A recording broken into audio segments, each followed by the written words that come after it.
Yo, what's up mga bakard? Naalala niyo mga bakard yung naglilimlim ko dun sa saging mga bakard? Ito na. Napisa, 3 lang.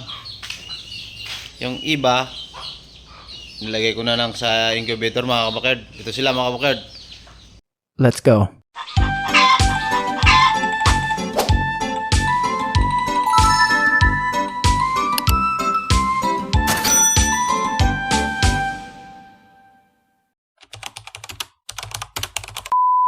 Yan, dalawa. Tapos yung isa, medyo basa-basa pa nilagay ko sa incubator. Ayun yung naglimlim, dalawa lang yan. Yung isa nandun sa incubator. Puntahan natin mga kabakard.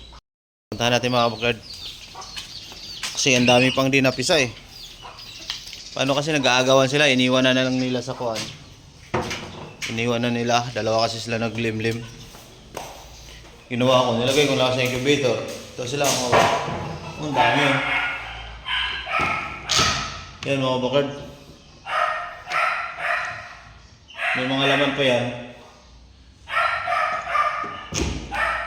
Nilagay ko na sa incubator. Ito mga bakard.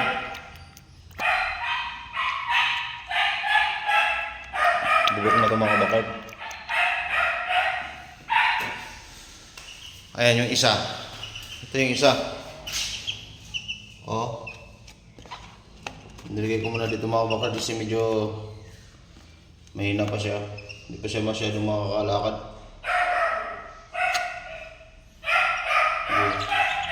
Ayan na, ito yung sibugok oh. Yung sibugok. Oh, mga sayaw. Takulay ng bugok to eh. Ito yung pangatlo. Mga bakard. Kung mahina pa yung tuhod. Hindi ko muna nilagay sa inahin. Nilagay ko muna dito sa Tupperware. Sibugok nandito. Diyan lang mga bakard, di ko pa nalilinis na. Mamaya lilinisin ko yan. Dami pang nasa incubator eh. Umalis na kasi yung nag-aagawan silang dalawa. Nag-aagawan sa anak, kaya ayan. Dito ko lang lagay. Pipisain naman ito mga bakard.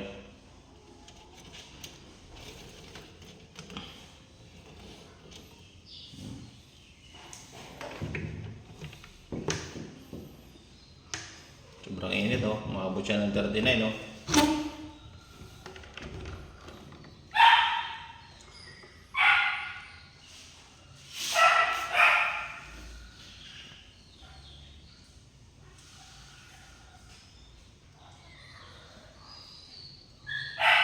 Yung mga bakard.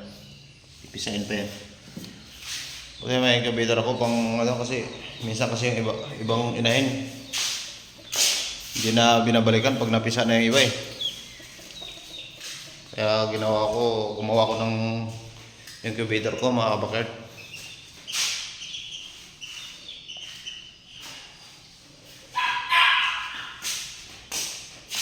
Yan dalawa.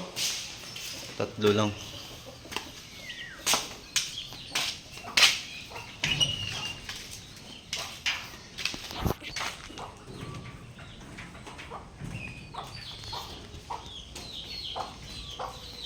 Yun ang malakas na yung dalawa. Ayun. Yung dalawa.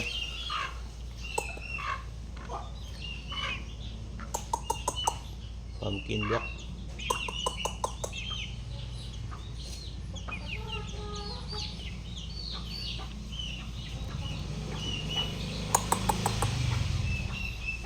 Yung mga bakard.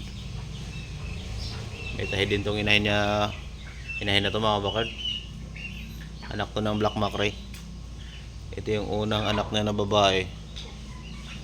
Yun na gano'n na, namisa na.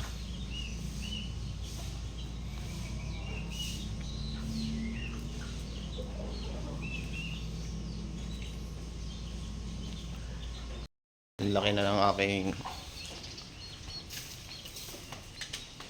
mayahin mga bakard. Ito yung isusunod kong broodstag. Broodstag ito mga bakard, 5 months old. Ito yung 6 months ito kasi matangkad siya. Matangkad. Ganda ng ano ng katawan niya. Yan, yun ang na gagawin kong broodstag mga bakard. Ito.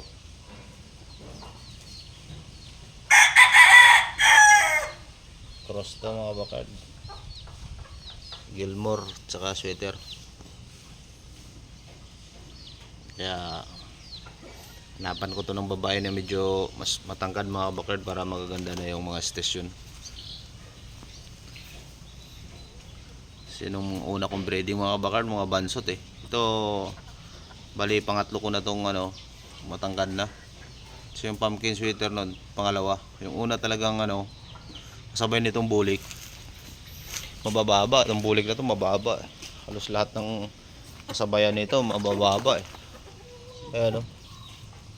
Bulik, baba. Pero tinira ko lang to kasi yung tatay nito na ako 2 times winner na mga bakard. Naibenta ko. Kaya pares ako na lang siya ng medyo matangkad-tangkad. Mayroon ako mga bulik dito na inahin na matangkad. Ayan, katulad yan mga bakard. Tangkad na inahin. Kaya mga sa susunod na ano, patangkad na patangkad yung mga palahin natin.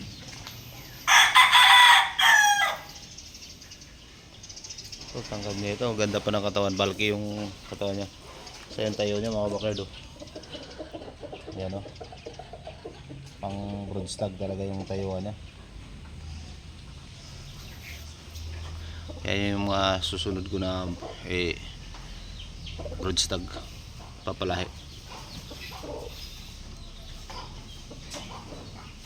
Hanapan ko ng babaeng ano, siguro sa mga ano niya, basta wag lang yung kapatid niya kasi dalawang babae lang kapatid niya eh, bulik at saka yung pumpkin. Matangkad din, matatangkad yung mga ano nito mga bakard.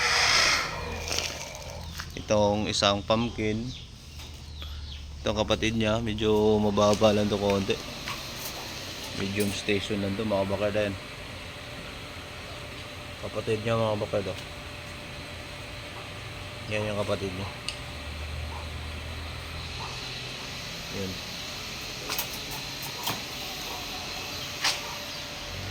Pero ano naman, medyo maganda ng ano kasi medyo tumangkad na sila.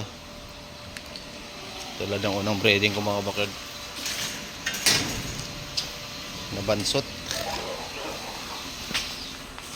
Ngayon matatangkad.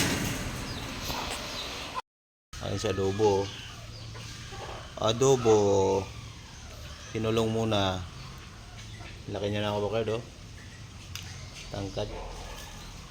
Kinulong muna kasi makulit eh. Sinira niya yung tubo dun sa loob eh. Tubo ng tubig kaya tumagas. Kaya kinulong ko muna dyan. Kulit kasi nito, malikot.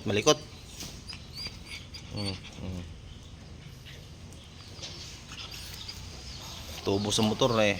Tumagas dahil kakakulitan niya mga bakard. So, yun lang muna for today's video mga kabakard. Sa mga hindi pa pala nakasubscribe dyan mga kabakard, please subscribe my YouTube channel mga kabakard. Sa mga nakasubscribe na sa akin, maraming salamat sa inyo mga kabakard. God bless.